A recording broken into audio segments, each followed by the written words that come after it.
Metabolism और TV में आपका स्वागत है। मेटाबॉलिज्म और स्वास्थ्य के बारे में सही जानकारी। इंसुलिन बढ़ता है और मैग्नीशियम घटता है। मैं फ्रैंक सुआरेज हूं, मोटापे और मेटाबॉलिज्म का विशेषज्ञ, और मैं आपके साथ एक नया खोज साझा करना चाहता हूं, कुछ ऐसा जो कम से कम मेरे लिए मोटापे के विषय पर एक अधिक संपूर्ण ज्ञान प्रदान करता है। डायबिटीज और बाकी देखिए, किताब मेटाबॉलिज्म की शक्ति में मैं ये कह रहा हूं कि जो भी व्यक्ति वजन कम करना चाहता है उसे अपने शरीर में इंसुलिन के उत्पादन को कम करना होगा, क्योंकि अगर इंसुलिन उच्च है तो महिला इंसुलिन ही है जो वजन बढ़ाता है। आप मोटा नहीं हो सकते अगर इंसुलिन नहीं है, और जब बहुत इंसुलिन होता है तो बहुत वसा होगी, इसलिए आपको मोटापा होगा। तो मैं यहां से कह रहा हूं कि इंसुलिन को कम करना चाहिए। अब जब हम डायबिटीज के विषय पर बात करने जा रहे हैं, मैं किताब बिना समस्याओं के डायबिटीज में मैं आपको वही समझा रहा हूं। डायबिटिक क्या है, साल कितने होते हैं। तो जो सबसे अधिक इंसुलिन का उपयोग करता है, क्लिनिकल अध्ययनों में साबित हुआ है, जितनी अधिक इंसुलिन एक डायबिटिक को चाहिए उतने ही कम साल वह जिएगा। दूसरे शब्दों में आप अनुमान लगा सकते हैं कि इंसुलिन का उपयोग करने वाले डायबिटिक की उम्र कितनी होगी। अधिक इंसुलिन का उपयोग कम उम्र, कम उपयोग अधिक उम्र, यानी इसका एक विपरीत संबंध है। तो मेटाबॉलिज्म, मोटापे को नियंत्रित करने के लिए, डायबिटीज को नियंत्रित करने के लिए ग्लूकोज नियंत्रित करना जरूरी है, पर इंसुलिन के स्तर को नियंत्रित करना चाहिए। मैं एक पल के लिए बोर्ड पर जा रहा हूं ताकि मैं आपको इस वैज्ञानिक संबंध को समझा सकूं कि यह कैसे है। जब इंसुलिन बढ़ता है तो मैग्नीशियम कम होता है, और अगर मैग्नीशियम कम होता है तो लगभग शरीर के सभी जीवित हिस्सों में समस्याएं होंगी। मैं एक पल बोर्ड पर जा रहा हूं, देखिए किताब मेटाबॉलिज्म की शक्ति में मैं ये कह रहा हूं कि किसी व्यक्ति के मोटा होने के लिए, यानी अगर कोई व्यक्ति मोटा होना चाहता है तो उसे बहुत सारे कार्बोहाइड्रेट्स का सेवन करना होगा। परिष्कृत हम बात कर रहे हैं कि स्टार्च, जैसे आलू, शकरकंद, मेक्सिको में रोटी, आटा, स्टार्च। सच है, स्टार्च, चीनी, मीठा, चॉकलेट, मीठे पेय, इस प्रकार के परिष्कृत कार्बोहाइड्रेट मुख्य रूप से तेजी से ग्लूकोज में बदल जाते हैं।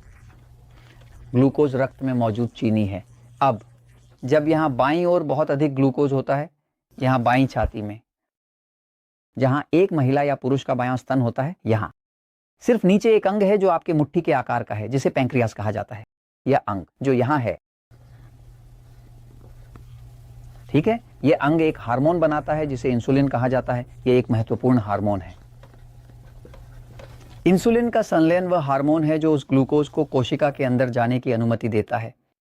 अगर इंसुलिन नहीं है तो ग्लूकोज रक्त में तैरता रहता है और कहीं नहीं पहुंच सकता। तो इंसुलिन ही है जो दरवाजा खोलती है।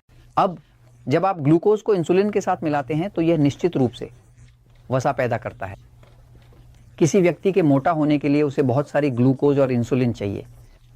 उदाहरण, अगर आपके पास बहुत सारी ग्लूकोज है, इंसुलिन, आप मोटा नहीं हो सकते। और अगर आप बहुत सारी वसा खाते हैं और इंसुलिन नहीं है तो आप मोटा नहीं हो सकते। चर्बी क्यों बढ़ती है? क्योंकि जब आप चर्बी का उपयोग करते हैं और इसे उन स्टार्च के साथ मिलाते हैं जो बहुत सारी ग्लूकोज पैदा करते हैं, तो आपके पास बहुत सारी इंसुलिन होगी, और इंसुलिन चर्बी को और अधिक ले जाती है, स्टार्च भी। तो वजन कम करने के लिए एक को ग्लूकोज और इंसुलिन दोनों से बचना होगा। मुख्य विषय यह है कि उस हार्मोन को कैसे नियंत्रित करें जो आपको मोटा करता है। वह कौन सा हार्मोन है जो आपको मोटा करता है? क्या ये इंसुलिन है? तो क्या ये सब कुछ है जो आपको मोटापे का शिकार बनाता है या आपको असंतुलित कर देता है? डायबिटीज ग्लूकोज और इंसुलिन के अधिकता के कारण होती है। इसलिए ये वही है जिसे हम मेटाबॉलिज्म की शक्ति में नियंत्रित करना चाहते हैं। डायबिटीज में कोई समस्या नहीं, नेचुरल स्लिम में हम उस समस्या को नियंत्रित कर रहे हैं। अब इसका मैग्नीशियम से क्या संबंध है? खैर, वैज्ञानिक रूप से यह पहले ही पता चल चुका है कि जब इंसुलिन बढ़ता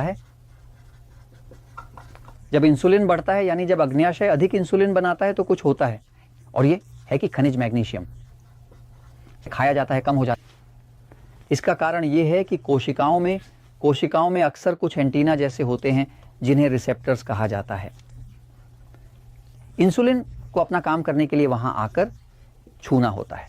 इंसुलिन वह वहां जाकर छूती है, एक संदेशवाहक है, दरवाजा खोलती है ताकि ग्लूकोज अंदर आ सके। क्या होता है? ये रिसेप्टर, इसे बनाने के लिए मैग्नीशियम की आवश्यकता होती है, और इंसुलिन अग्न्याशय में बनने के लिए मैग्नीशियम की आवश्यकता होती है। बिना मैग्नीशियम के इंसुलिन का निर्माण नहीं हो सकता, न बिना मैग्नीशियम के इसका संकेत प्राप्त किया जा सकता है। क्या होता है? जब किसी व्यक्ति इंसुलिन स्तर बढ़ता है तो मैग्नीशियम स्तर खुद कम हो जाता है। उन्होंने इसका सेवन किया है। जब मैग्नीशियम कम होता है तो क्या होता है, ये एक बंकर है, ये एक बंकर है, धमनी ऐसी होती है, वहां से खून गुजरता है। जब मैग्नीशियम कम होता है तो मैग्नीशियम वह खनिज है जो कैपिलरी को आराम देता है, इसे आराम देता है, इसे प्रवाह के चैनल को खोलने देता है। जब मैग्नीशियम कम होता है तो यह धमनियां सिकुड़ जाती हैं और कठोर हो जाती हैं। जब यह कठोर हो जाती है, अब बहुत कम खून गुजरता है। जब बहुत कम खून गुजरता है, जो चीज़ बनाई जाती है उसे कहते हैं क्यों, इंसुलिन के प्रति प्रतिरोध। जैसे कि शरीर में होने वाला, यानी जब शरीर तनाव में होता है तभी इंसुलिन के प्रति प्रतिरोध बढ़ता है। क्यों होता है तनाव में? क्योंकि इसमें मैग्नीशियम बहुत कम था। कम क्यों था मैग्नीशियम? क्योंकि इंसुलिन बढ़ा। इंसुलिन क्यों बढ़ गया? उसने अधिक कार्बोहाइड्रेट खाया, ग्लूकोज बढ़ा। तो आप वहां एक चक्र देखते हैं जो एक बंकर चक्र है। व्यक्ति लगातार बिगड़ता जा रहा है, इंसुलिन के प्रति प्रतिरोध बढ़ता जा रहा है और इसीलिए ये डायबिटीज में समाप्त होगा, ये मोटापे में समाप्त होगा। समाधान, इंसुलिन बढ़ने से बचें। अगर इंसुलिन ज्यादा नहीं बढ़ता है और आप 3x1 डाइट जैसी डाइट करते हैं तो स्वचालित रूप से कार्बोहाइड्रेट कम होंगे, ग्लूकोज कम होगा, इंसुलिन कम होगा, मैग्नीशियम का उपभोग नहीं होगा। और अगर आप इसके अलावा मैग्नीशियम का एक सप्लीमेंट लेते हैं, आपको ये समस्या नहीं होगी, न इंसुलिन प्रतिरोध, न मोटापा, न डायबिटीज। और मैं ये आपको बताता हूँ क्योंकि सच हमेशा जीतता है, जैसा कि आप जानते हैं।